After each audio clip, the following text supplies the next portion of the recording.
Hey everybody, happy Thursday to you. Thanks for joining us here on Northern Life. I've been so thrilled to watch your 7-day forecast, Hunter, because the weather just keeps getting nicer and nicer every single day leading up to the weekend. It's so exciting. Anytime I get to break out the shorts and just, tan the whiteness that I have all over my body, it's going to be a great weekend. 80s all over the place, so let's go. Bust out that tank top you were rocking during the Town Track and Field Story yesterday. He's ready to go. Suns out, guns out, as they say. I didn't buy Look at tickets. these fights. I know. I didn't buy tickets to the gun show. Gun show's coming back to town this weekend, so you got another opportunity. Shield your eyes. Yeah, shield your eyes, children. Well, do you guys remember when I was talking about how much I despise pigeons? Yes. Yeah. I still despise pigeons. Sure. But earlier this week, our Northern News Now news team showed you this video of a Delta Airlines flight leaving MSP to our south that had to be briefly delayed when 2 pigeons attempted a coup on the plane.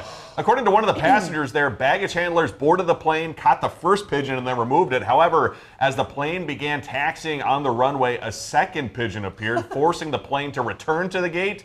Handlers, thankfully, once again captured that bird and took it away. And Delta said that flight arrived at Madison, Wisconsin, just under an hour later than scheduled. What would you do in this situation, Ryan? Thankfully, it was just taxiing. I mean, if you took off, if you're on that incline, and all of a sudden you see a bird coming back this way, I'd go, yeah, I'm gonna put my what's the thing you wear when you sleep, like the blindfold, eye mask, and be like, I'm not gonna focus on what's happening. It's like snakes on a plane, but pigeons on a plane. That could be the sequel. There we go. Call Samuel L. Jackson. Get him on the phone.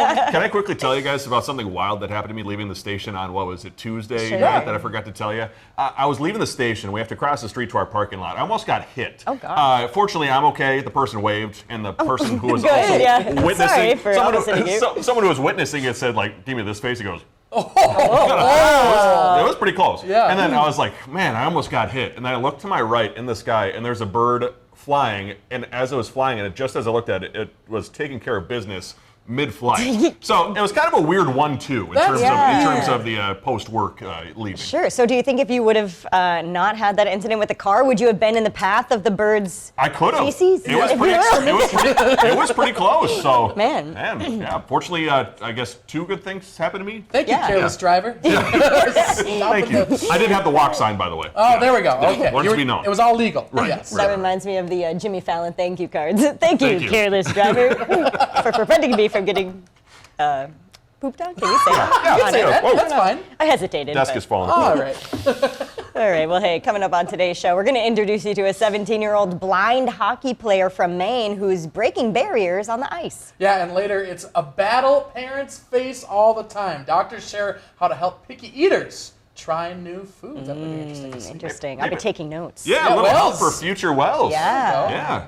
As he gets ready to drink black coffee, turning the age of 2 years old. Gosh. Yeah. Well, let's get to some must-see video from around the globe. In England, the classical music of Mozart could be heard echoing around the streets. That's thanks to an ensemble of musicians who turned carrots and bell peppers into working instruments to perform for famous tunes and those passers-by. Members of the London Vegetable Orchestra carefully carve holes into large, locally sourced carrots to produce those edible recorders. It's a process which takes about 20 minutes. The London Vegetable Orchestra have performed on British TV shows. They've even had an audience filled with King Charles. All right, Hunter, we're getting you to play a carrot. I would be 100% in. As long as I can eat it afterwards, I'm all good. That sounds As long as awesome. there's ranch nearby for post-perforence. Yeah, I don't understand how the mechanics work though, because you need like a reed or something like on the end. So they must have like somehow really. I don't even know how they did it. Like I'd be very impressed to see how the mouthpiece looks. Yeah. Very interesting. Yeah. I'd be interested to know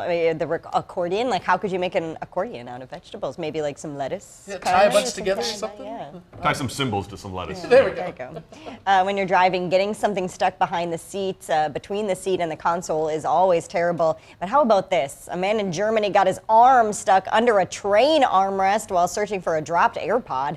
The man's hand swelled so much that firefighters had to use hydraulic equipment to free him. They even dismantled seats and sawed through the armrest. The man was trapped for about an hour and a half before he and his AirPods, luckily, were rescued. How embarrassing. Yes. I mean, your hand swelling is one thing and the pain that he was probably going through, but I think the embarrassment would be more pain for me. I'd be Yes. so embarrassed. And also missing your stop too. Right. Imagine you're still here. That's my stop. And Yes. then all of a sudden you're an hour away from home, and Stuck. you're like, I should probably call someone now. Yeah. At first you're like casual and you like pretend like your arm's not in there. You kind of put the rest of your body over so it doesn't look like you're doing anything Yeah. weird. And then an hour comes later and there's no red left in your arm. Sir, do you need help there? No, no. I'm good. I'm fine. Oh man, I don't want to know what's in between my seat and the console of my car. A lot of chips. A lot of fries. A lot of fries. Plenty of fries. Probably some coins too that Hunter would throw away. That's true. It's awesome. How about this video? Robots and AI are becoming more common in our world, that is, but I haven't seen this before. 2 humanoid robots traded powerful punches inside a boxing ring in China. The event featured both demonstrations and competitive matches. 4 human operator teams controlled those robots, pitting them against each other in that boxing ring. The robot boxers demonstrated a wide range of combat skills, and as you can see there, even getting up after being knocked over. Man, yeah, that's scary. I don't know how I feel about that. Yeah, if I saw a robot in the street who was, putting hands up to fight me, it'd be a bad day. I'm just going to lay down and be like a grizzly bear. Pretend like I'm dead, Try to unplug its power source. Yeah, there we I go. think that's what they recommend for the robots. Yeah, Oh. they did. Early next year, our viewers will be enjoying a trip to Portugal with our very own evening anchor, Laura Lee, and it seems like Americans are actually very interested in moving to Portugal. A new survey ranks Portugal as the top country for Americans who are considering moving abroad. A 20-question assessment determined Portugal was the most recommended. Some of the other popular destinations include Spain, Italy, France, and Costa Rica, too. Maybe Laura's going to pack her bags and move there officially and do news over there, perhaps. Who knows? Our Portugal Bureau. Yeah, there we go. Northern Portugal news at 6 and 10 with Laura Lee. Well, coming up after the break, a blind athlete is proving himself on the ice while representing our nation. We'll see you in a bit here on Northern Live.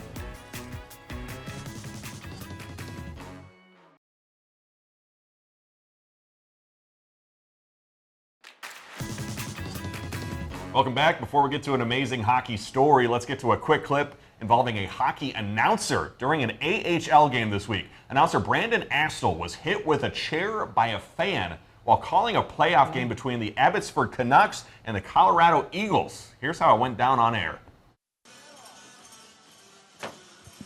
Got some Yahoo your chap chirping at me from behind. Get out of here.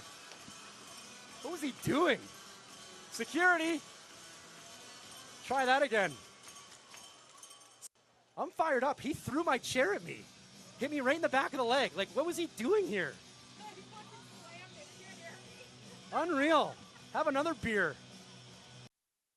Didn't necessarily appreciate that. No. We're trained to kind of keep going with the flow in live Right. broadcasting. Someone throws a chair at you, I don't know what you're going to do. That's about all you can do, honestly.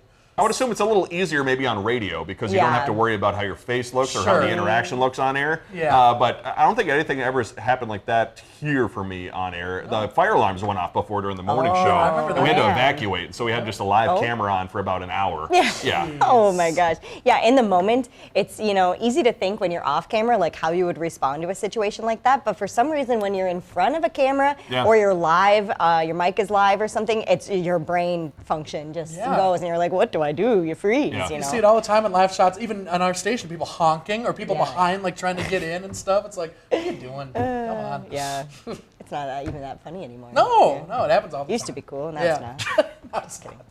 Let's head out to Maine now, where a young man is proving a challenge cannot get in the way of your passions. At 6 years old, Derek Beck lost his sight because of a brain tumor. Now, at 17, he's the second youngest player on the U.S. men's blind hockey team. Here's his story.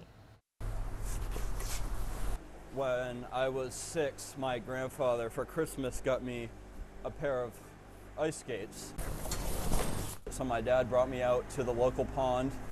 He expected me to be all shaky and stuff, but he just let me go and I picked it right up and I fell in love. I played organized hockey from 6U all the way up to like my freshman year in high school. So I got an MRI and it showed that I had a brain tumor on my optic nerve. So it took all the vision from my right eye and some from my left.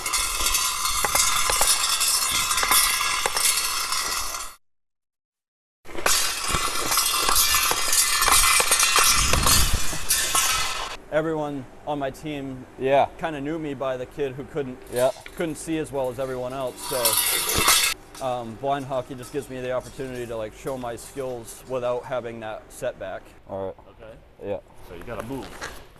Yeah.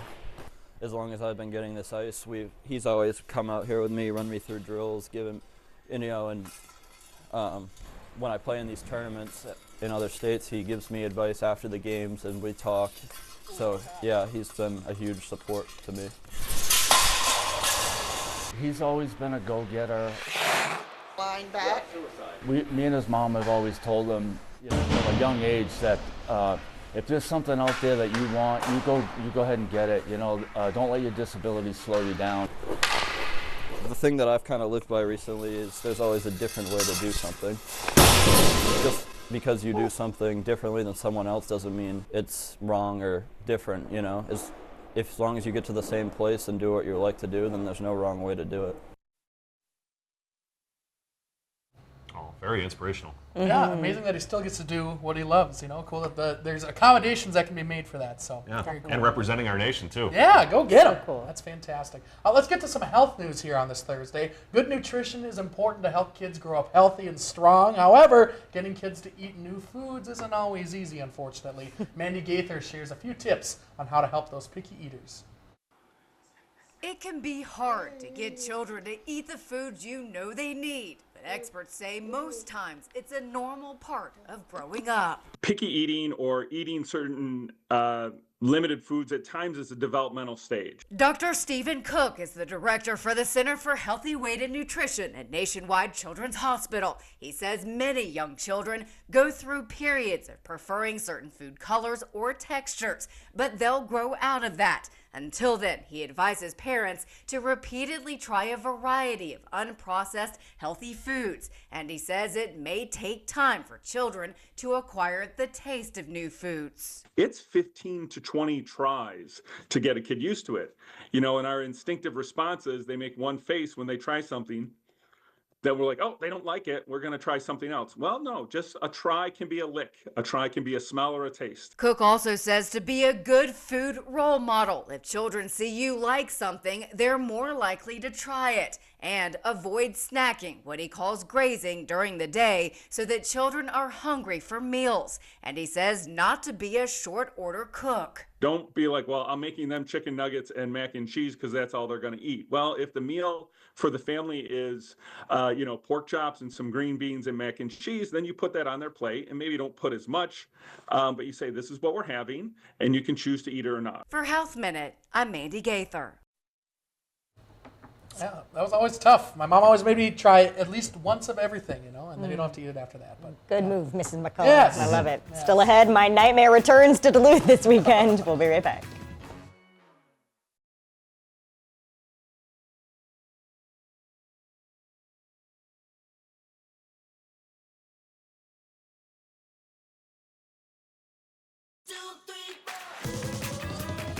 Welcome back, everybody. Way back in September of 2023, our very own Briggs LaSavage tackled one of the best blindfolds we've done on this show. She joined the team at Paranormal Cirque, who are coming back to Duluth this weekend. So since they'll be back at the Miller Hill Mall, we thought it's the perfect time to remember that high wire motorcycle ride.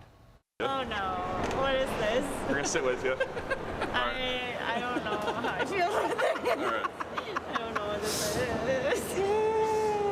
Okay. We're going to wait just a little bit. Wait a minute. What? No.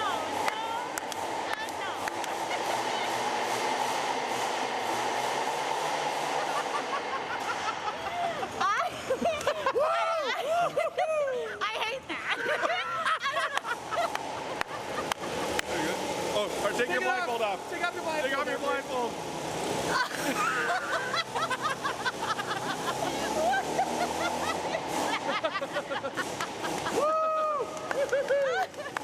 I get to ride on this thing?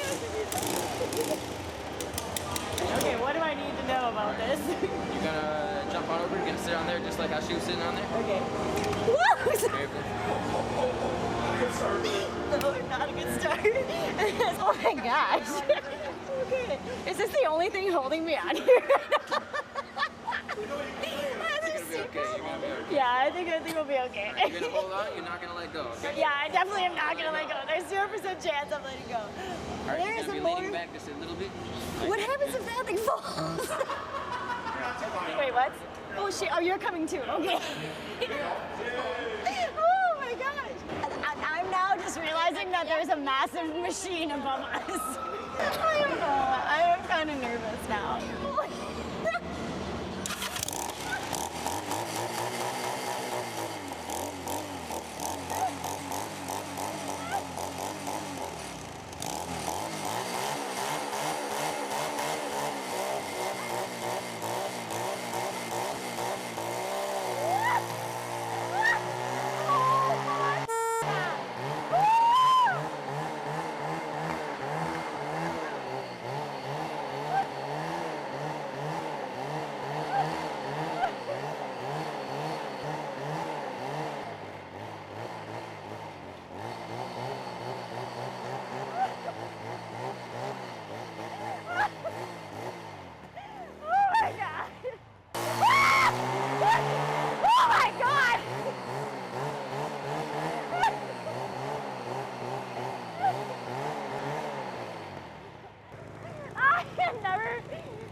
It's always fun for us looking back at that. Yeah, What do you so think, fun. Briggs? I am now just remembering exactly how scary that really was because Oh. you saw it like swaying back and forth, and yeah, just the fact that it was a motorcycle, only like the weight of the balance holding you Yeah. there, terrifying. I've I heard- can't believe you made me do that. I've heard rumors that Briggs is trying it again this weekend. Let's do it. Outside Miller Hill Mall. Come on, Briggs. I'm part of the show. You're driving a Come on, motorcycle this time. Oh, perfect. Cannot wait. The Paranormal Cirque show is going to be held tomorrow through Monday at the Miller Hill Mall in Duluth if you want to check it out. The show is not intended for kids under the age of 17. A word of warning. You can find tickets and more info at paranormalcirque.com. It's a spooky show. Yeah, it's fun looking back at that spooky experience. Yeah. for you. Yeah. We'll talk about a big honor for a Wisconsin team when we come back after the break.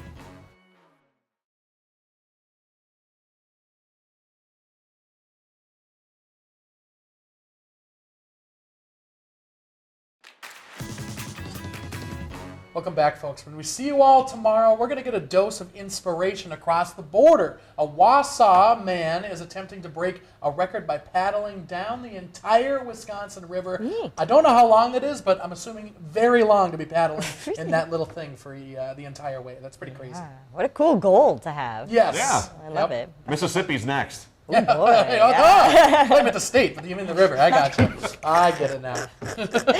Oh boy. Well, hey, before we go today, this summer a Wisconsin teen is set to compete on the world stage. 15-year-old Addison Connolly and her 6-year-old Border Collie Cooper have been training for agility dog shows since the pandemic. After dominating at the state level, Addison and Cooper have now punched their ticket to Portugal this summer. Speaking of Portugal, where they're going to represent the U.S. at the Agility World Championships. Nice. Holy cow. Go Cooper. Go Addison. Yes. That's job. so cool. Is Laura going to get to be part of this too?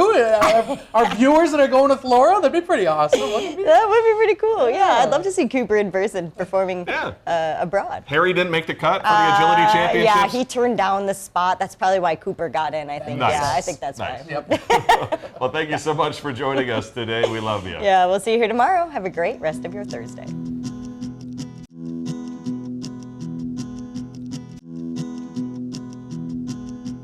Find some time to throw a line or just head outside to unwind. That's the life in the great North Woods. Hike or bike, whatever you like. Get out in the day, enjoy the night. Yeah, we got the life in the great North Woods. Yeah, we got the life in the great North Woods. Yeah, this is Northern Life.